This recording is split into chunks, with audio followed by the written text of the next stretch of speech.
Hello there. Happy coming out day. Happy National Coming Out Day. It is Tuesday, October 11th, 2022. Why am I here? Because it was on my heart to share my story. I feel like I'm about to give like a testimony of some sort.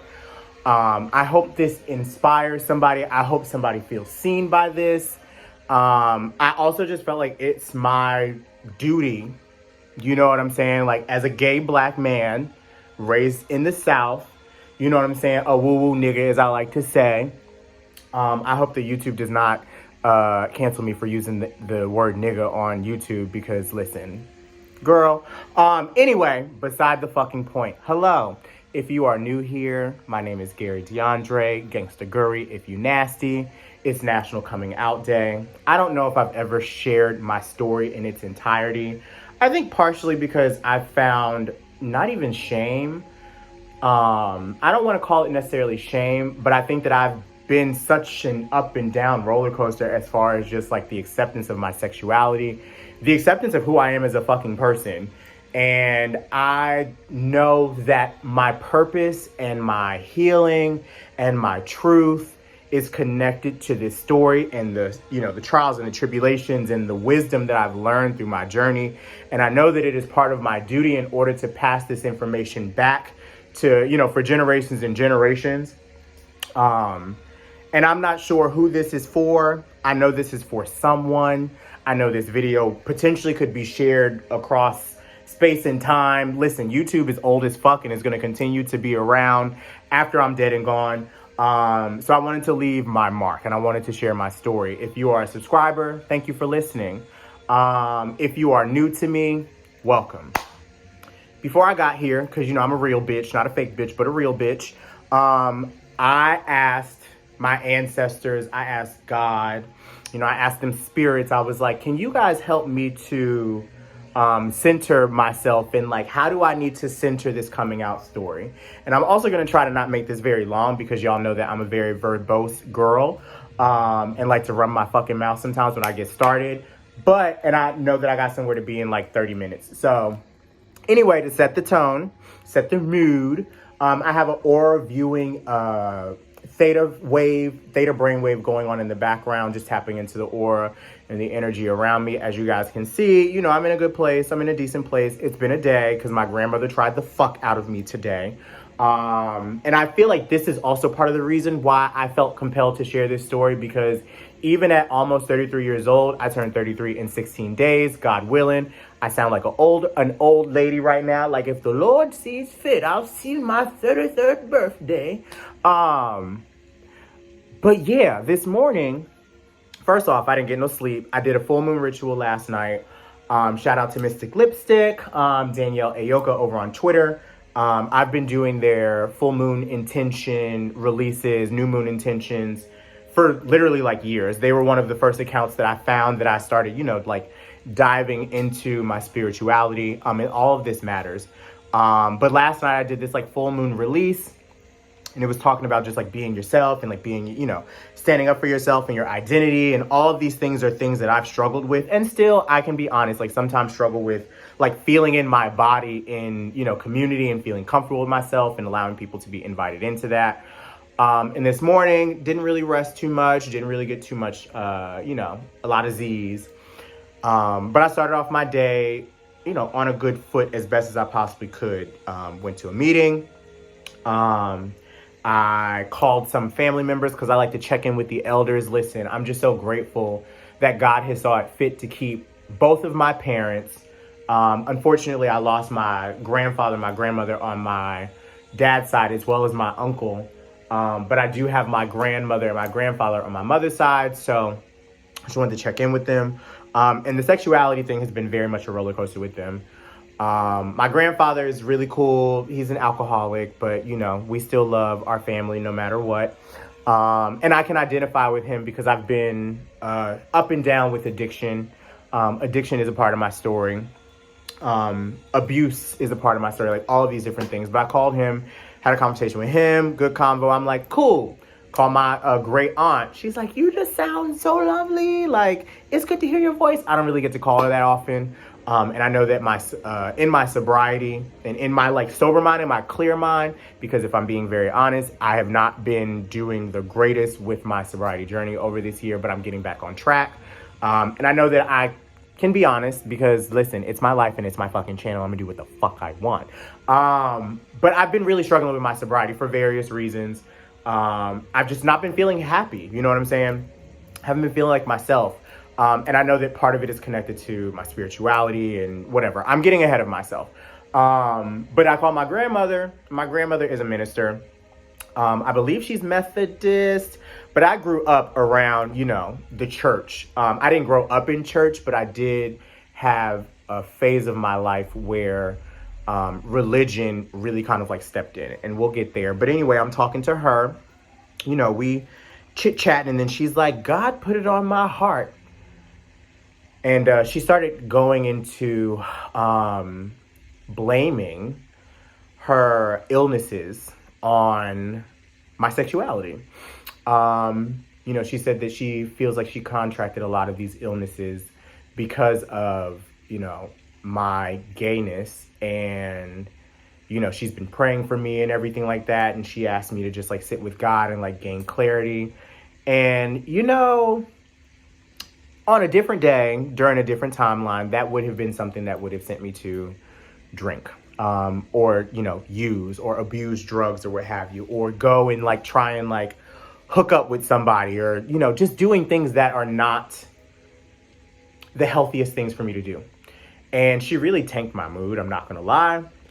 But the first thing that I did was like started reaching out to my community, which actually leads me to the first card that I want to read. Which is the first card that came out for me was the Garden card. This is from Grandma Baby's Black Gold Lenormand deck. If you're not familiar with it, please get familiar with it. But the card is represented in community. It says, if sickness or parasite threaten one crop, they threaten the safety of them all. You are only as well as the most vulnerable member of your community. You are your siblings' keeper. And your neighbors too. You can act accordingly by acting with the well-being of the whole community in mind, or you can lay in wait for the terror afflicting them to touch you too. What skills, resources, and services can you provide? What is your role in community? Who do you have the power to help? And who is available to help you? Step up, or it's just a matter of time before the plague reaches your doorstep. So as I'm reading this now, and it just reaffirms the fact that I decided to reach out to some friends. I had counseling this morning, which I thought was just like, I found it very ironic that I'm sitting and having to feel triggered, gaslit, honestly, by my grandmother's statements, knowing that I had just done a full moon release around letting go of all of that shit. Sorry, I have to set the tone. I have to set the stage in order for me to be able to explain this story. And I know that I'm already 8 minutes in, but girl, whatever. But I reached out to my community. I reached out to people in my life that I know love me, with all of my flaws and all, because I'm flawsome. Your flaws plus awesome is flawsome. I feel like Tyra Banks said that. Cycle 22, I think it was. Cycle 21, cycle 20, whatever. Anyway, you plus your flaws plus awesome is flawsome. And that's what I am. But I reached out to my community today, and, they poured back into me. Spoke to my father. I've always had like a very interesting relationship with like my parents. So let's go ahead and get into it. My coming out story. My coming out story is, it's a lot of chapters. I think that it begins, if I'm being honest, at the age of, I want to say like 5 or 6. And this is trigger warning. Trigger warning, sexual assault. Burr, burr, burr. Like if I knew how to, put pictures and captions and stuff like that up, there would be a picture and caption here that would say trigger warning, sexual assault.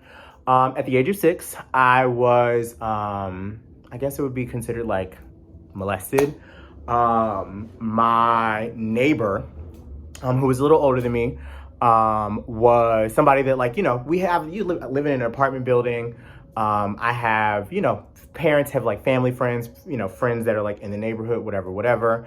And one of the guys that was the son of one of my neighbors We were just like really cool. You know what I'm saying? He was somebody that I looked up to, honestly.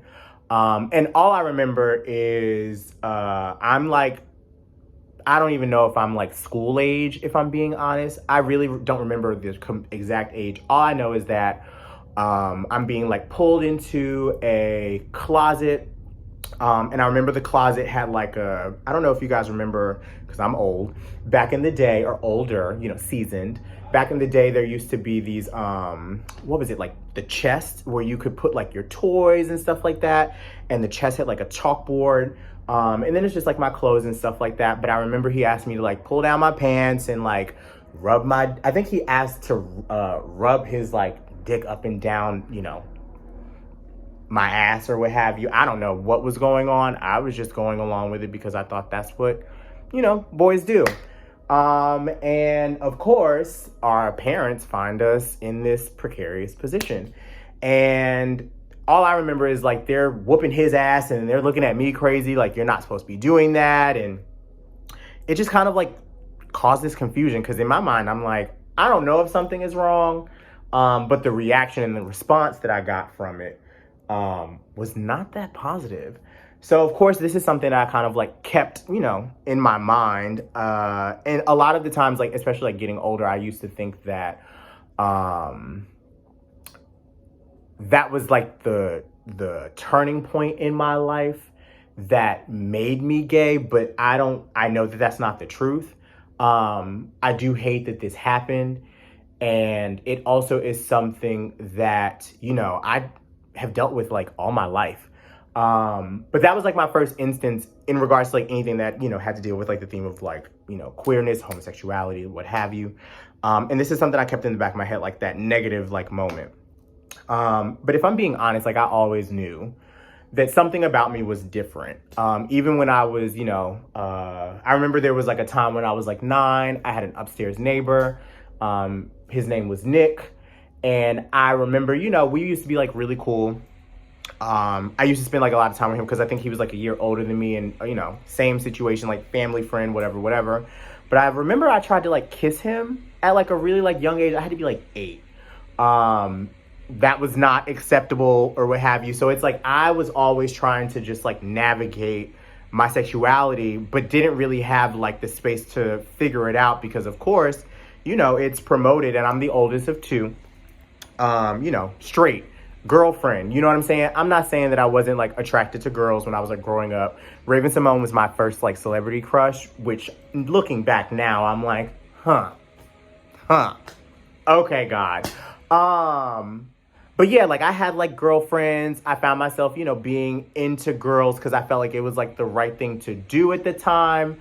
But I always knew that like something was just like different about me. And it was like everything that I did that seemed like very like questionable or effeminate was demonized. I remember, I forget what TV show it was. I feel like it was like Tiny Toons or Animaniacs or something. And there was like this scene where like this, one of the characters is like dancing and, shaking his ass. And I'm doing that at a friend's house. And then my mother like comes in and the parent of like my friend like comes in and they're just like telling me like, that's not okay. Like, it was just like all of these things were basically like pushing me away from being able to like embrace, honestly, my sassiness. But at the same time, what I was going through and what I was dealing with was just trying to like navigate who I was.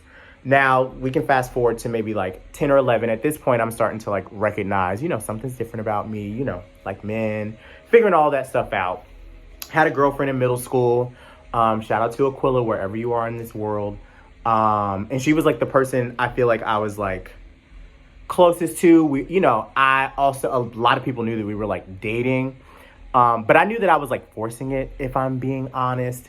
And I knew that I was forcing it because I would get kind of like ridiculed. Middle school was really hard. A lot of people talk about like getting bullied in like high school and like middle school. Like in high school, I got bullied kind of like in middle school. This is also during like the MySpace era. So I remember there was this girl in middle school that used to write on my little MySpace wall about me being a faggot and things of that nature. And I remember my mother like got involved in it. It was just like a lot. So of course I'm continuing to just like rebuke and refute like all of this. But of course the internet becomes like a thing. And online, I used to go to this website called Student Center Network. And that it had like an LGBT page where there were other like young kids across the world who were just like talking about like their sexuality. And it was a place where I felt comfortable. It was a place where I felt safe.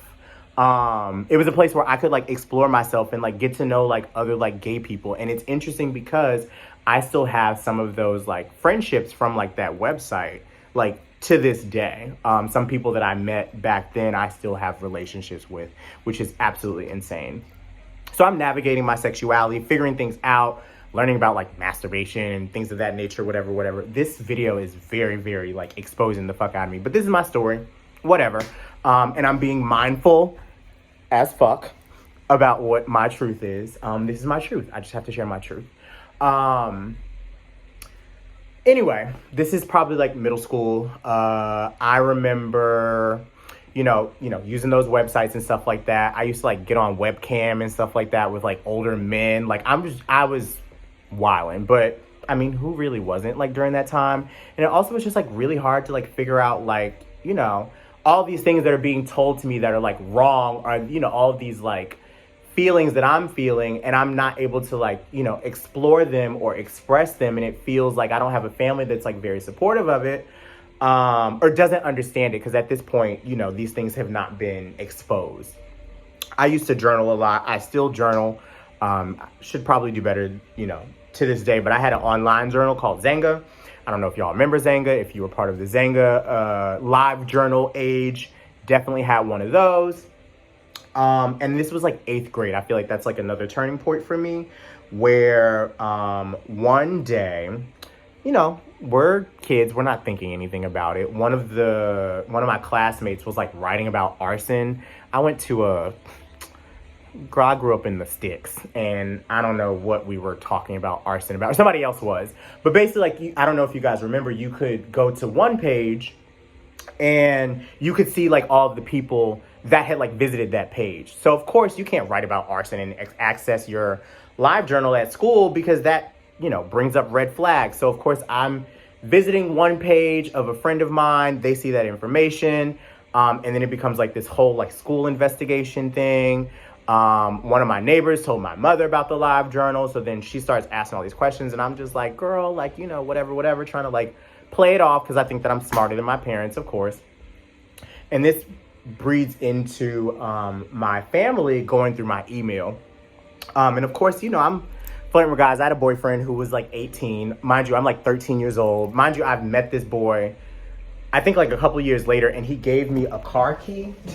I actually think I still have that car key. Let me see if I can find it. So this is my journal from my childhood. If you look at the years, 2002, 2003, 2004, and this is me just like writing. This used to be my salvation, where I used to talk about all the sex I wanted to have, where I talked about all the girls that I liked, because I thought, I was, the good old saying, buy now, gay later. Very much was that. But let me see if I can find this car key, because actually it does open the door for what happened next. I had a boyfriend named Corey. He lived in South Georgia. We used to send emails back and forth to each other. This was his car to his Honda Accord. Mind you, I don't know why I'm 14 years old with a key to a car. Like, this man is going to drive up all the fucking time and see me. But I had his key. My parents are going through my email one night. I'm in bed. I hear them yell my name, my full name. So I come downstairs. My parents have all of this like laid out in front of me. And they're just like, what is this? And of course I felt compelled to be like, I'm bi. And I got my ass beat, literally like black eye. Dad pulls out a gun, tells me to kill myself, tells me he's not gonna deal with that. My mother's crying. I'm dying, she's crying. Call my uncle, God rest his soul, to tell him about like everything that's going on. And it just becomes like this whole big thing. So it's like the worst reaction you can imagine. I have a black eye. I remember I had to fake going to school that day because, and I'm looking at the clock because I have to do something in like 15, 20 minutes. I remember I had to fake going to school that day to make it look like to my brother that I was, going to school and that everything was fine. And then my parents made me like come home.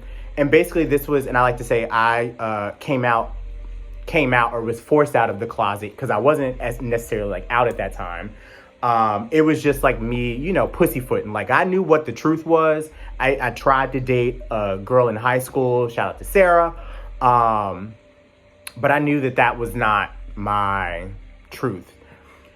Came out during the don't ask, don't tell era. So this is like very prevalent in the news. My parents felt like they failed me because they didn't have me in church. That begins me being baptized and like being in the church or what have you. So I have a lot of like core wounds around, God growing up, because of course my first reaction is just like, you're gay. You have to go pray the gay away. And of course, being in the church, you automatically assume that this is going to make all of that go away, or at least that's what my parents thought. So this begins, my high school trajectory of me figuring out how to be myself as best as I possibly can, but then leading a double life, essentially. I'm in school, I'm able to be out. Everybody know that I'm gay in high school. Had a couple of boyfriends as I was like growing up. I don't remember if it was my freshman year of high school that I had a boyfriend. And I remember I was being fast, and he used to live like walking distance, not walking distance, like close enough. Like these are like country roads. So like walking on like the interstate, like the service road or what have you, to go to his house, go over there, make out, dry hump and everything. And I told my parents that I was watching my brother at home. They left us at home because it's like summertime.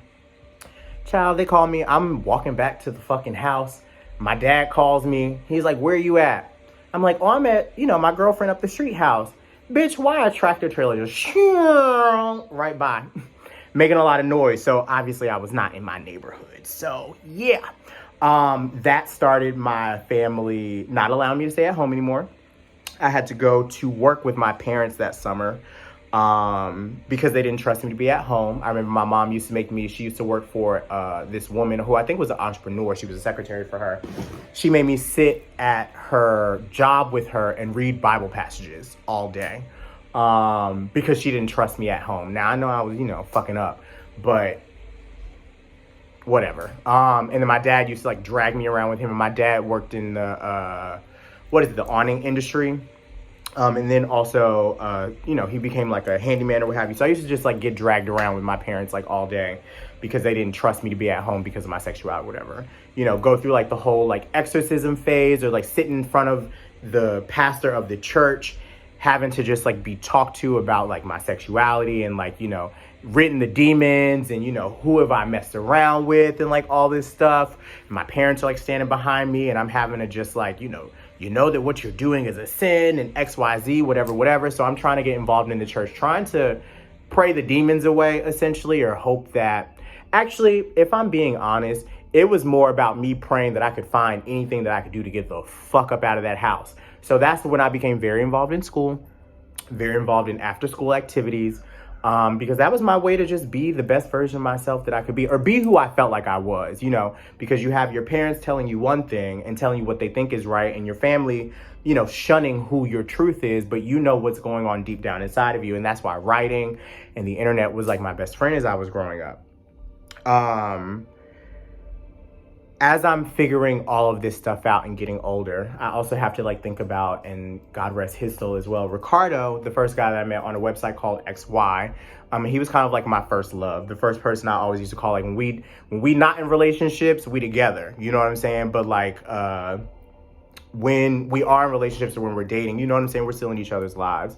But he was like the first person that ever really just like loved me for who I am. And I feel like I've told this story before in some capacity. I don't remember where. But yeah, it's like, as I'm like navigating high school, I was struggling with myself and feeling like I was only valued because of my academics. I was only valued because of my intelligence. I wasn't valued as a whole person. And I felt like, the people at school, especially like, because I grew up with a lot of white women.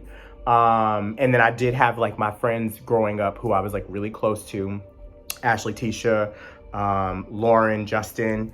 And at times I felt like, they looked at me as like the gay friend, you know what I mean? Like they accepted me, but I did feel sometimes that, I was, I felt othered. I felt cared for, but I also felt very different from them. Cause of course, growing up gay is just a very different experience, especially when the majority of the people that are around you are straight. So I felt, very separated and very just like, anxious growing up because I really never felt like I had the opportunity to like find myself. There were a couple of other situations that happened when I was like growing up. One of my online friends accidentally called my house instead of my cell phone, talking about committing suicide. My parents answer the phone instead of me, so this becomes like a thing. One night I'm on the phone with Ricardo. I remember I was probably like 17 or 18. I think I was getting ready to graduate high school, and I thought my dad was like at work, but he was sleeping in their living room. Come to find out, it was because my parents were having marital issues. So he's listening to me on the phone talking to Ricardo like mad early in the morning, and then as I'm getting off the phone, I hear the garage door open. I'm like, oh my God, he's up. And I get a text message about like, I basically like to the effect of like, I hate you. My dad threw me into a window when I was like growing up. And I remember I had like a shattered window because of him just like wanting to like yoke me up. Just a lot of trauma. I'm sorry that I'm trauma dumping, but this is my story and this is just like my reality. This is what I grew up with. So of course, as the time for like colleges and stuff like that came around, I've got good grades. I'm in all of the honors classes.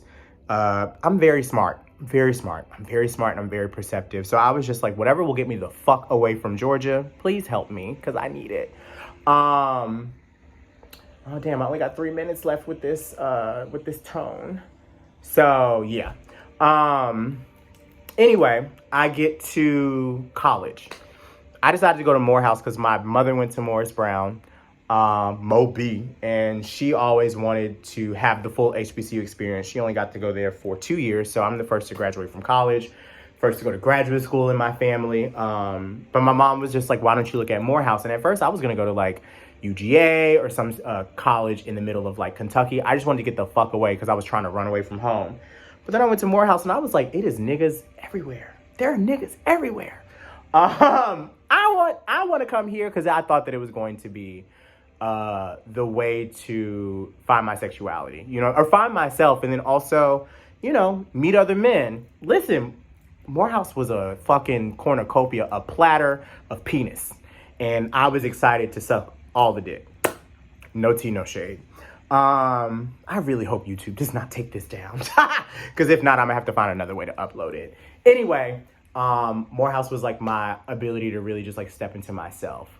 Away from my parents, and my family like hawking over me. Now I'm only 45 minutes down the road, but I felt like I was able to live my life in a way, and honestly, like to an extent that I probably was just like, I was doing a lot. That's where I picked up my drinking habits. That's where I picked up, my smoking. I didn't really do a lot of drugs outside of, smoking weed and stuff like that at that time. But yeah, I came out, basically, like, I went through college, had that whole experience. I knew that I was gay, but this was like something that was like unspoken. I knew that people in my family probably like knew, but it was nothing that was ever discussed. I'll never forget my mother being like, I think I was watching Will and Grace one day, and there's an episode where Jack is like, I'm a sad gay clown. And she's like, did he just say he's gay? And I'm like, yeah, like, what's wrong with that? You know what I'm saying? She was not supportive of it. Anyway, I still have not officially come out as gay at this point. And I end up leaving college. I ended up going to graduate school in Pittsburgh, University of Pittsburgh, for my PhD. And as I am, having my parents help me to just like pack up, I remember I told my dad as I'm like driving with him up to Pittsburgh, I was just like, yo, this is what it is. I know that you got your own things going on. I got my own shit going on because at this point, a lot has happened. Ricardo's passed away. He passed away my junior year of college, unfortunately. My parents separate, so my dad is in the house that I grew up in. My mother has moved out into a brand new house in a different city. And, they're trying to figure out how to navigate this as I am getting ready to embark upon this new life. As I am driving up to Pittsburgh with my father, I'm basically just like telling him, you do what you do with your woman. I'm gonna do what I do because I'm grown, and we're just gonna leave it at that. And that was kind of like my conversation with him. My mother, on the other hand, that's a different situation in its entirety. I had to come out on Facebook. Now, I went to Cuba the summer of 2013 because I was doing my doctoral research in homosexuality and Afro-Latinidad in the Spanish-speaking Caribbean. Cuba was the first place that I went. I was staying in the house of a professor that was there, very well-renowned professor. Ended up being assaulted by one of the people that I was there doing like a study abroad with.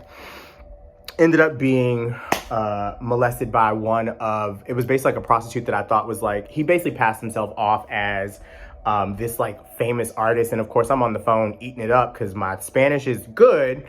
But at that point it was still in development, you know what I'm saying? So I'm, eating this man up and I'm asking him all these questions and find out that he's actually like a sex worker. And of course I'm fearful of, the fact that I'm about to be like attacked. Because, I was watching a bunch of Cuban melodramas, so I thought that he was going to, like, stab me. And that was what really just, like, made me start to come into being honest about who I was. I ended up getting some help from some people that I ended up meeting while I was, like, on that trip. I met it was, like, American exchange students or what have you. And the professor from another school, he basically was somebody that was close to the professor that I was doing the study abroad with or what have you. And he basically ended up taking me in, him and some of the other people who were there, some of the other students that were there like in the city at that time. And those are the people that I spent a lot of time with during that summer. That's actually where I got my first reading from a Babalao. For those that are unfamiliar, Babalao is what I like to consider a priest in Lukumi, Santeria. I also know that in Ifa there are Babalaos, but I grew up and my first sit down was with a Santero essentially, and that was kind of like what changed the trajectory of my life, and it allowed me to really just like open myself up to something outside of like traditional Christianity. It was the first time where I felt accepted as my full self in my sexuality as a 23-year-old. And I ended up going out to like, I forget what the name of the city is, but it was like further outside of Havana. And I sat with another Babalao, and he basically like read me for filth, like from top to bottom. That's when I knew there was something more, to God and to spirit and to the ancestors and what have you, because they were literally like reading me to filth. I still wish I had the writings from that, because I do know that if I had them at this point, I would be able to just like look back and look at some of the things that I was going through. And I do have some of the writing that I wrote. I wrote a write-up of, and I used to have Tumblr. So I did like a full write-up of like what I was going through, posted on my Tumblr. I can put the link in the thing if you guys want to see it, because it is still live, but that changed my life. And it also forced me to fully come out of the closet. And what I did was, instead of like, because Black folks like to sweep shit under the rug, I put it on Facebook and it blew up. Oh, it blew up so much so that my mother called me, cussing me out, left me a voicemail because I didn't want to deal with it.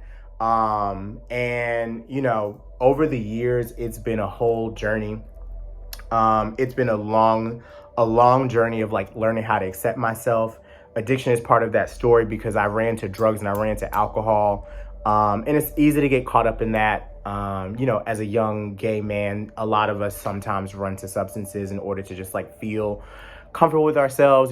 Sometimes we feel like we are, loosening some spirits or, just being in community and stuff like that. But I was realizing at an early age, especially because I blacked out so many times. I got taken home by the police. I've been arrested twice. And these are all part of my story as well. But something is telling me to like, if y'all want me to continue the story, I can continue the story. It was really about the coming out piece, but the alcoholism and the addiction is connected to the coming out. And I feel like I'm finally getting to a place where I'm, about to be 33 years old. And I can make sense as to why I went through all of those struggles growing up, is because I was never accepted for who I was. I was never loved. I felt like I had my back up against the wall and I didn't get the support that I needed from the people that I wanted it from the most. I had it from my friends in my life. I had it from, and I always didn't feel like I had it from family, But I do know that my coming out story was really important because it allowed me to just like open up the next chapter of my life. And I feel like, 10 years down the road, I'm still doing a lot of the unwinding, doing the bending, you know what I'm saying? As far as coming into myself and coming into my truth.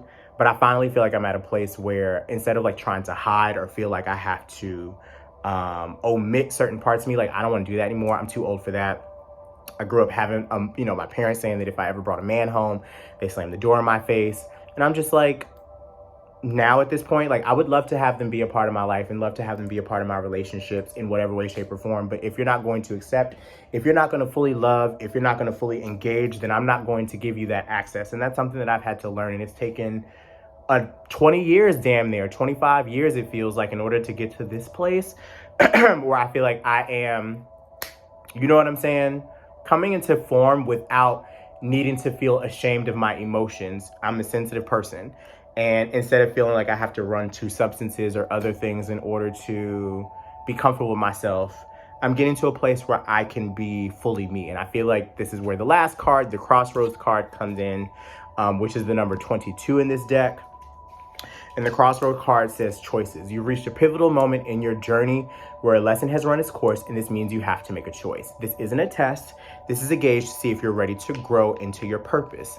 Can you accept your destiny at this time? Sometimes the answer is no. Growth isn't linear. Life isn't neat. And you aren't perfect. So take the time that you need. Just know that you can't avoid it forever. You will have to decide eventually. Now, I read this for myself as like, I'm ready to say yes. I'm ready to step into my purpose. I'm ready to not feel shameful of what my life is and what my truth is. And I feel like I've only given a fraction of like my life story to, myself, because I'm doing this, sometimes when I record these videos, I'm doing them for me, but I feel like this one is truly for the people. This is for the subscribers. This is for the queer folks out there. I know that my story is not that much different from others. I know that there are other people that can like identify with certain pieces of it. I've been through a lot. You know what I'm saying? I've been through a lot of struggle. I've been through a lot of strife as far as like learning how to accept myself and not relying on substances to help me tap into that person, and also just like learn how to love myself. I never was taught how to love myself. And I feel like I'm finally learning how to do that, and finally learning how to let people into my life, such as you all, to see who I truly am and understand the inner workings of my mind and of my soul. Sometimes it's people of color. Actually, sometimes it's Black people. We feel like we have to omit, or we can't allow our truth to be heard because, we're trying to, keep secrets. And that is the way that people die.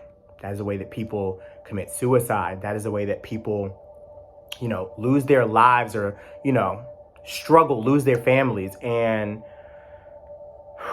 I don't want that to be anybody's story. Nobody deserves that. Walking home now, if you want to open the second door. Okay, perfect. I don't want that to be anybody's story. I want you all to feel like you have a place, you have a home. You have a home with me. You know what I'm saying? If you're, struggling with something, if you're going through it, please know that you do not have to shoulder that by yourself. And there's a community of people. There are a community of folks out there that are willing to support. And I feel like this is like my coming out story as far as my sexuality, but my spiritual coming out story, bitch, that's another story. If you want to hear about it, you got to let me know in the comments about that. But I have to go because first off, I'm hungry. Second off, I'm running off for 3 hours of sleep. And third off, I have to go let my neighbor in the house. Because, yeah, I love you all. If you've made it to this point, thank you for watching. Thank you for your support. Thank you for your love, because I feel it through the screen. Even though this hadn't even been uploaded yet, like, I know that there's love. I know that there's probably tears. But I just have to tell my truth. And I hope that this resonates with somebody. And please never, ever let anybody dim your light. No, never let anybody dim your truth. You deserve it. You are worth it. I love you all so much. Have a great one. Happy National Coming Out Day. Happy Mental Health Awareness Day. Listen, all of this goes hand in hand. And the more that I talk about it is the more that I release it from my spirit and allow it to not be a part of my narrative and part of my story anymore. Amen. Ashe. Amen. Ashe. Amen. Ashe. So mote it be. Peace. Hallelujah. Holla back.